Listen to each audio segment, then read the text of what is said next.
For the first time in umpteen years, I thought I had a need to justify why I say things. Those people of earlier generations who I did workshops with are probably long gone. I can't remember anybody here who I've known for 40 odd years or so. Here's one. Oh, that's it.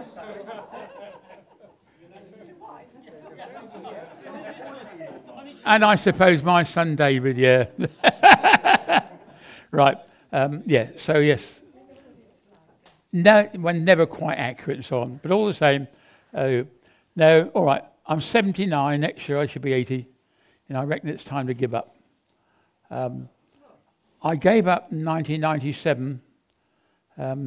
We flew to San Francisco, my wife and I flew to San Francisco the day Princess Diana got killed. And it put a damper on the several weeks we spent over in California and so on in the Morris. But it was rather fun because we were in these log cabins up in the wood. And what we did, what I said was, form up sets of 6, choose your tradition, and I'll teach you choruses. And that's what we did for the weekend. You know, there are a very large number of British invented choruses, you know, to impose on our American friends. Right. I need to say that, yes, I stopped regular dancing with a side in 72. Now that is 40 years ago. So it's a long time I've actually just been teaching and not really doing. And I have been playing for sides since then, but the last few years it's got impossible, and with my injury I now find it impossible to play. The injury I hope is temporary, but still. I want people to realise I've worked with a number of teams. Yeah, they get no, doesn't it on there? You will notice the injuries. The Farnborough Morris was Farnborough Morris was a creation of Alan Browning on traditional lines. The people who met to form the side decided what they want to do is have intense Morris for 5 weekends a year, with time in between going out to do other things, have holidays, for example. And they learned one tradition, a version of Bleddington, on the basis that you didn't have to learn everything again next year, and so on and so on. So a different style of side altogether. And that's been a strong influence on me because of my involvement with the traditional sides. I then worked with Mary Arison, a border. We were the original border side, but it was the Surrey-Hants border, not any other one. And I worked with Jim Brooks in his cellar with the Thames Valley Men while we actually were going through the manuscripts I was collecting at that stage to see how to interpret these things. So quite a lot of the dances, as interpreted, date right back to 1960 to 62 sort of period. I went with my friend Frank Purslow to see the Abingdon Morris dancing, and they liked my company, so he said, would I come along to practices? So I did. And that was another strong influence on me because the older men were all rather like my father. I was 30, I suppose, a bit at the time, 30 years. They were like my parents' generation. They were people I could understand and get on with in a way that other sides weren't at that time. A very strong influence. I mention Oxford City because in those days, the average Morris Club was 5 men strong. No women, 5 men strong. And Friday in was a ring everybody that you knew episode to see whether you can get a 6th or 7th dancer to make up the set. And as we all were trained to have the same common repertoire, it was never a problem. Not in those days. That was one of the things which I set out to actually get rid of. I'll come back to that. Bath City, everybody knows Tubby Reynolds, or have heard of him anyhow. Somebody who doesn't, brave man. A tremendous influence on the people at Bath anyhow. And they must be the only university side that's ever run a ring instructional. You know what university sides are normally like, and so on. And then I more or less dropped out of things when somebody phoned me up and say, our musician has gone off with the squire. We're short of both somebody to lead and to play. So I went along to help Fleur de Lis for a while. And when they were going, Mindy Rose decided that Alton Morris had been formed, and they wanted to have a women's side. So they came along and said, well, I teach them a few dances. So I ended up working with Mindy Rose on Garland and Northwest. And then yet again, somebody came along and said, squire and musician, who was the same person, Upham, was leaving Fleet Morris. Did I know somebody who'd come along and play? So I played for them for about 20 years. So that's my background, a mixture of women's sides in the last 25 years and men's sides before. Not just the only thing that I was involved with. Now, I mentioned these influences. Alan Browning taught me about Morris. Mary Orison taught me about clubs and fellowship. Frank Perslow taught me about the tradition. Through him, I met the Bampton people and Abingdon people and Chipping Camden. Jim Brooks, because of Thames Valley and the weekly workshops and so on, and what he did. Tubby, because he brought the fun into Morris. Somebody who was a typical Morris man, if you suggest something to him, he'd do it and then think about it. We reached a conclusion when we had a chat towards the end and saying we didn't want anybody to write about our experiences. We were very pleased with all the things we'd done, but we're not necessarily proud of them. Right? And Tony Barron is an American. Well, in English, when he was born in Bletchley, I knew him as an assistant professor at Boston University. The only person in the world I know who teaches Morris and folk song at a university level. And I gave him material to help the American Morris, and he, without telling me, published the material. Unfortunate for me, some people didn't like it. No, that's one I've done already. I'm putting them on the wrong heap. Sources. In 1958, I saw the Helm Index of Cecil Sharp, and I realised there was much more information available. So that's what set me off. I was able to borrow, when the government cancelled Blue Streak as a weapon, I had 2 years of marking time at work with not a great deal to do while we got another project underway. So I was able to borrow a microfilm reader and read the microfilm with the Sharp manuscripts.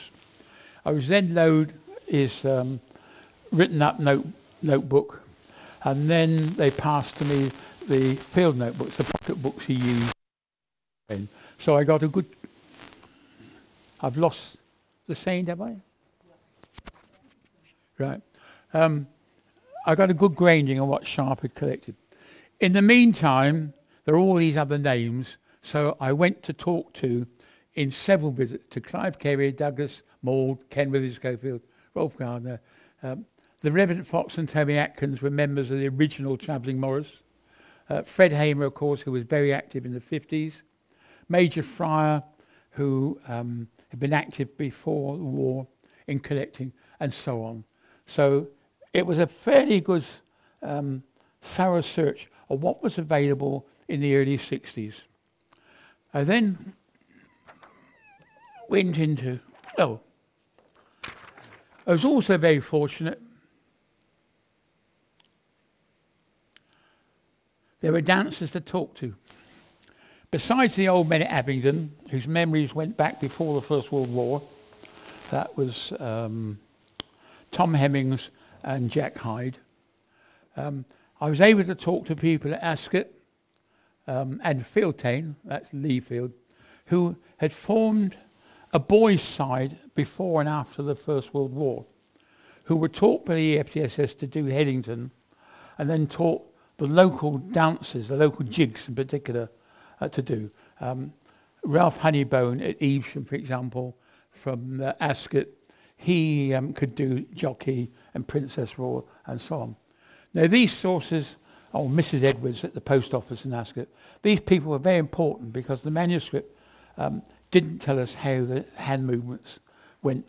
You know, we could only get enough details to reconstruct the edition by talking to these people and what they remembered.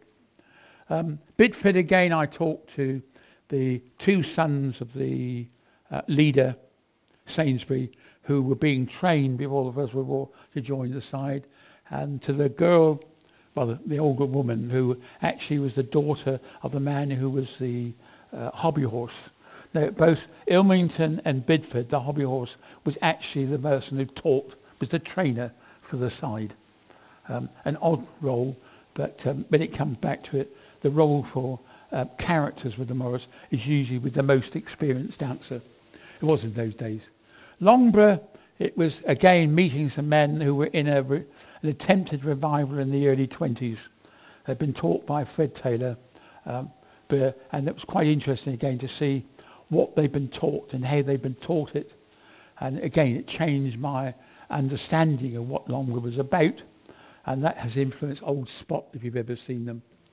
And of course, Quarry, talking to Bill Kimber a number of times, and I also went to see Emily at Upton-on-Severn as a boarder Morris.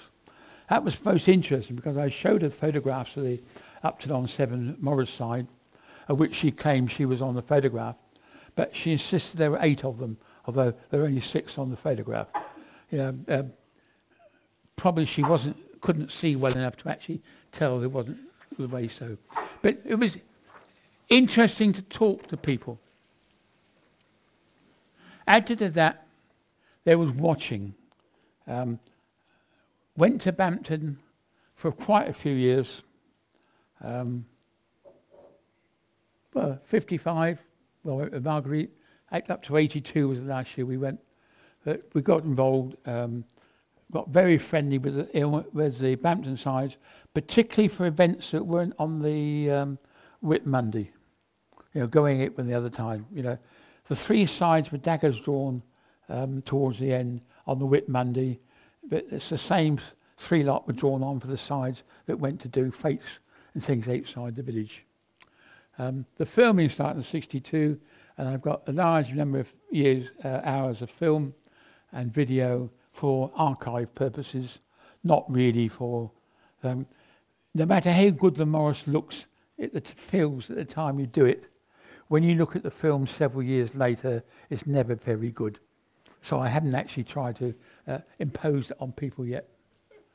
Stave dances was another thing which I stumbled over, and I have to mention it because people don't appreciate it. I was looking for traditional costumes, and I'd been to the various museums to see stave heads and see photographs. And then started to tumble across it, Trowbridge, in the county archives. There were notes in the various returns for the Friendly Society handed in about the dances that were being practiced. And that really started me off. The answer to my query is that everybody wore blue. It was the cheapest dye they could lay their hands on, so they wore a blue sash and a blue cockade on their hat. So that was considered the poor man's colour, and so on. But we did find a few dances. Knobs and Knockers were Dorset set at Stallbridge, who many of them emigrated to Priddy on the Mendips, where they formed another side. We did a workshop one Sunday with them. The weather forecast said snow will turn up, and we thought we could do the workshop for as long up until the snow started. But it rolled in. One moment it wasn't snowing, and the next moment it was a blizzard.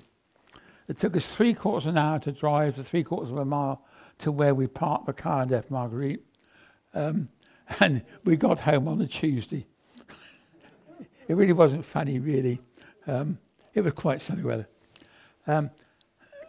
We've run a workshop at Spockford, and I hope that Somerset Morris, that's Barbara Butler, who's not here today, unfortunately. She's apologised for not coming. But somewhere in October next year, in a year's time, hopefully somewhere around Keynsham, we'll run another stave weekend for people who want to know something about the tradition. We have an expert about friendly societies and staves, someone who lives at Brixton, I don't know. What's that place on the coast?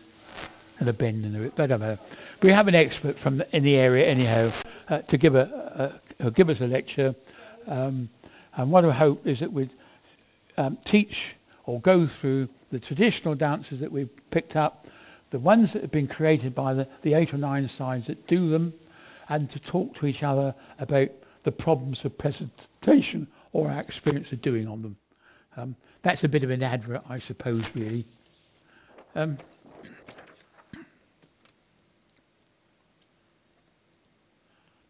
Instructionals. Some people run instructional Horseway for 8 or 9 years until they put the price up and they got it out of the reach of Morris dancers. Cardiff men organised boys' tennis at St Athan. You have to imagine the Welsh coast on a January Saturday morning with the wind coming off the Atlantic and the snow, and there we are in an unheated gymnasium all wearing duffel coats, actually doing Morris. It's the only weekend I know where on Saturday night we had to order another lorry load of beer from the Welsh brewery, and it's almost undrinkable to start with, but we did. And we were the only people who were thanked by the kitchen staff because we ate everything that was put in front of us. They said everybody else couldn't be bothered, but yeah. Those who survived that, unforgettable. The Morris Federation, one at Norwich I can remember, another one at Brighton and so on, and then the series at Lanesbar. Now at Wantage we were rather like today, about these sort of numbers, I most enthusiasts turned up. All good dancers, good enough anyhow, that we were able to do quite remarkable traditional dances that one wouldn't dream of teaching in any other sort of workshop. So it was a good breakdown. Sally Waring actually videoed most of it, and unfortunately, if you want to ask Sally or ask Jerry Wist to look at some of the stuff, you might get something from it, but the video didn't have a broad enough angle, wider field of view, and the sound didn't pick up all the things that I said. So it's a bit of a mixed blessing. We were hoping that we can generate instructional from it, but it doesn't sort of work. And the bottom line is that when Bordermast started, for a number of clubs, local clubs to me, I ran a whole day of border dances, which I got from various people, without repeating myself. So for about 8 or 9 years, we didn't repeat ourselves on dances. That shows how prolific the Border Morris has been over the years.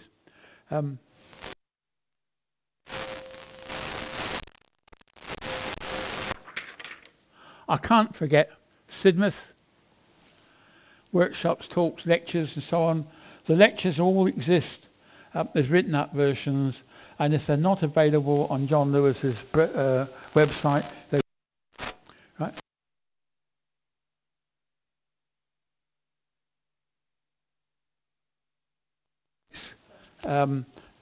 Not the only visit to the States at all, but the only one to a Country Dance Society of America event. I think, Beth, you've been there, Pinewoods? Windsor went. No, Jenny and I. Yeah, it's a very interesting experience. It's how you discover why the Americans are different to the British in terms of attitude to almost everything. You know, it's a long story, and if somebody wants to talk to my wife about it, and so on. Oh yeah, yes. Don't take your kids to Family Week. American children are organised, whereas British children don't understand the word. I've been to the States for 5 tours, Australia once, and New Zealand once.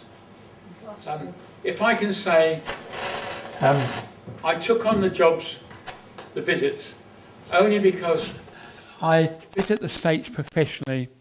If I say I visited the States professionally 130 times with my job. So I was used, I thought, to what it was like. But the difference of working with professional people, that's professional engineers and so on, and then actually being in people's homes of ordinary people like you and I, as it were, was enormous. Most of the people that we stayed with had 2 jobs just to keep their head above water and things like that. Absolutely fascinating. And they were devoted to the Morris as far as I was. Yeah, we did New England. Running a workshop on somebody's drive. Somebody was drinking a can of beer. He stepped onto the sidewalk. Police car picked him up and charged him for drinking in public. It's not legal in Boston. It's the only time I've had that happen to me. Yeah. Australia, we went to Adelaide for their annual get-together. Now, bearing in mind in Australia, you travel a minimum of 500 miles to meet your next team. You know, if you drive from Adelaide to Sydney or Melbourne, you know, 500 miles. They don't do the day. That takes up a day. They drive for the night, taking turns to get there, to have a day's dancing and then drive for the night to come back. It really is it's like having a weekend at Aberdeen. Can you imagine what that would be like, you know, going there for the day and coming back again, you know? And that's normal because that's where they far by they are. The people from Perth had to travel nearly 1,000 miles. It's quite incredible. Having said that, when I did the southern United States, when we got to, do you know, can you remember? After we were at Charlottesville, we drove down the Shenandoah Valley to the place beginning with A. No. Well, it doesn't matter. It's the capital of Georgia, anyhow. We got there, and it coincided with the big ball game, you know, the Super Bowl. Cars had started in the car park started filling up on Thursday for the Saturday game, and they were still trying to leave by Tuesday. That was the town solid. Fortunately, we'd arranged to work outside. But the team came from Little Rock. Now, it was great. It was an unusual day because I came along to teach some dances, but I got them to dress up and dance for me. I've got a video of them, you see. So this team had driven over 1,000 miles from Little Rock just to do their dance for me. I was a bit embarrassed by that, I might say. 1,000 miles in the States is still a long way, you know. But that's the sort of distances. New Zealand has the same problem. Their week's tour this year will be at the volcanic place in the middle of North Island. Sides will come from all over, and they all have long distances to travel. For those who like backwoods, New Zealand is running about 50 or 60 years behind us socially. So the way of life is something I can understand. If you want to do something in a hurry, that's 6 weeks. If you're not too much of a hurry, it's perhaps 3 months, because it has to come halfway around the world, and so on. They don't keep pigs, or very few anyhow, and so on. It's a world apart from us, but the Morris is really superb. It's mixed, it always has been mixed. It's been going since the early 1920s. You know, they've got a long tradition. They have a lot of feedback from the UK because people come over and dance with us, and vice versa, and so on. But it's alive in a traditional sort of way, which other countries are having problems matching. If any of you get the chance to go, please do. Let's skip along a bit. I feel responsible for these. If anybody suffers from them, blame me. Several sides of specialising. The Ducklington village side took the material that we worked up at Bath and decided to do it nice and differently. Good luck to them. It's much more fun the way they do it. And Wheatley, of course, with a revival, and they've gone again, but were a great thing. Now that represents, right, the Country Dance Society of America published with a cut-off date of 1986, 5 volumes of material on Cotswold Morris, Northwest, Garlands, Border, and things of that sort. I have produced for workshops over the years a number of booklets listed at the bottom under my nom de plume of Hello Folk from our address. And as far as I know, they're either available from Jerry West or we'll get them on the website in due course. They were necessary at the time they were written because sides were desperate for how they got hold of notations. 20 to 30 years ago, there weren't the notations out there. There weren't the sides out there to be copied and so on. The world has changed since then, I'm pleased to say. Just to show that there is other thing in life other than Cotswold Morris, although you may find it hard to believe. Oh, there they are. I've had a professional career that started working on the re-entry vehicle of Blue Street. You notice most of those are nuclear war weapons. Working on the delivery systems for nuclear weapons was a problem with being involved in the Morris world because the Morris world was notably difficult. We went to Barley Morris a week in Dudley to dance out to find we were dancing in aid of a CND demonstration.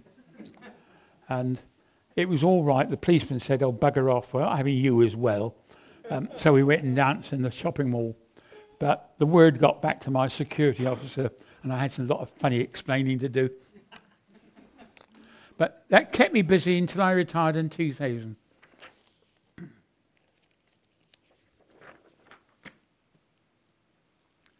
What did I get out of it? I made it to grade 5, DCSO. That means I was a principal consultant. In fact, for a while, I was the principal consultant. I don't know what it really meant, but it helped my pension anyhow. I was proposed for the silver medal. I own a silver medal Royal Air Society. Now, bear in mind that Mitchell's Spitfire man and people of that sort got the same award. There's nothing to make you feel very small than to be in that list of people. I'm a CBE, if you don't know what that stands for. There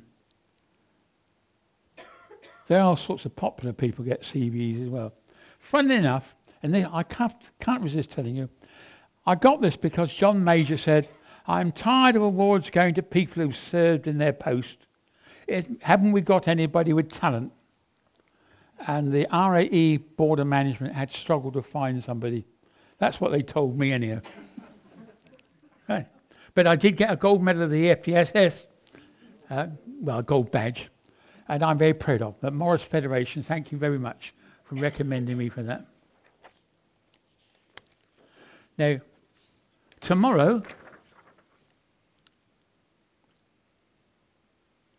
we're going to start by working our way through some of these dances. Now, you won't find these in the black book. Well, not three, only find 3 of them. That's just because the man didn't remember them at the time. But we do have some extra tunes, which the band are competent they can play. I'm not sure they've actually seen them yet. Have you? No, they're gone. That's all right, yeah. And the other lot, where have they gone?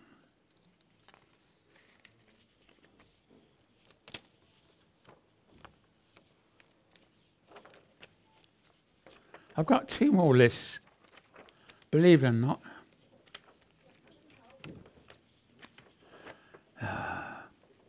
As always, of course, thanks to the help I gave myself, I got them in the wrong order. There are the one list of Brackley dancers, 22 of those.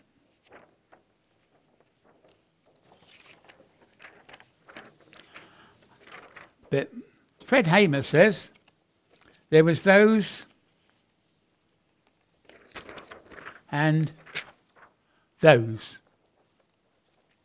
So we've got a certain amount of work to get through. If you think you're going to get all of them, you're not going to be here long enough, right? But we will get through some samples of them, right? To introduce the things. Now, I brought some other view fours. I don't want to be remembered the way I am. I prefer to be remembered like that. Right?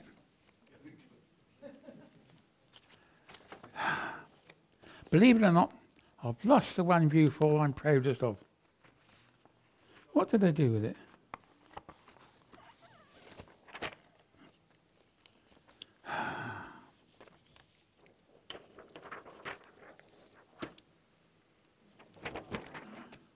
That occupied all my time.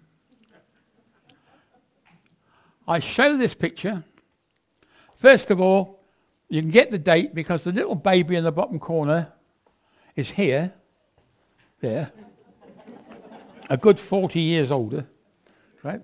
But you notice 3 of them are wearing Abingdon Morris kit, which they were given to by the older men in my generation at Abingdon, and all those 3 dance on occasion. The third one, not the one on the right there, danced from the age of 8 to 14 with the side. The current side doesn't recognise young kids dancing and so on, but they've all danced with Abingdon, so it's part of the family. Yeah.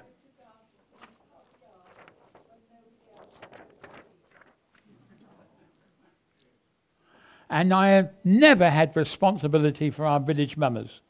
I was invited to play for them in 1962 because they'd run out, their musician had died.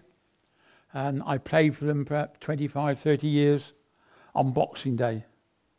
And that was my only involvement. I'd been Father Christmas, I was King George, and so on. I hadn't won any of the parts. But I was then fortunate that all 7 boys in my family all worked their way through it, all joined when they were about 18, when they were able to drink at the pubs. And we do 4 pubs on Boxing Day around our village, and they're part of the tradition. Given a family party and so on, we can, there's enough of us to get on and do it. We've only once performed outside the village. We came down to Sidmouth one festival and ran a workshop, and they performed on the stage. All very interesting experiences. And I'll talk a little bit about the mummers tomorrow. But it's all part of the tradition. I want to emphasise really that I have a background that goes both and covers the tradition as it survives, people I've talked to, people I've seen dance, and also I used to call it the revival of the Morris, but it's not a revival, it's a reinvention of it for the modern days. There's no way what we do looks like the way it was. Because the way it was is, you can't recreate the past. When we're talking about the past, we're talking about the 19th century. The way people dressed, the way what people did, how they got on with each other, the sort of village life they lived, what it was like without electric lights, without cookers. I remember going around Bampton and talking to old dancers and their wives, and they're saying, well, how did you cook? And they had a tureen over an open fire, and they were putting the vegetables and meat into that and cooking it in there and keeping it going all week, and fishing it out and things like that. I remember Jinky Well's son, Bobby, saying, I can never get on with these newfangled sandwiches. You know, a hunk of bread and a hunk of cheese is the way he saw life. You know, and he fought in the First World War. Oh yeah, he went. He was called up in the First World War. They went by boat to France. When they came back at the end of the war, the old locals said, "What was it like?" And he said, "Well, we went in the boat. How big was the boat?" And he couldn't describe it. And he said, "Was it big as a train?" They'd seen a train. A train at Bampton Station, or up the road at Brize Norton, being 3 coaches long, was the biggest thing the locals had ever seen. They just couldn't imagine a boat 1,000 feet long. You know, and things like that. You know, it's completely outside of the way of thinking. And so on. It was a different way of life. Fascinating for me to actually go in and talk to people, but I have to say, totally irrelevant to Morris today. Yeah, so I won't bore you with it anymore. But what I will now do is ask you to push your chairs back, and we'll have a go at Bampton to Funny Tunes.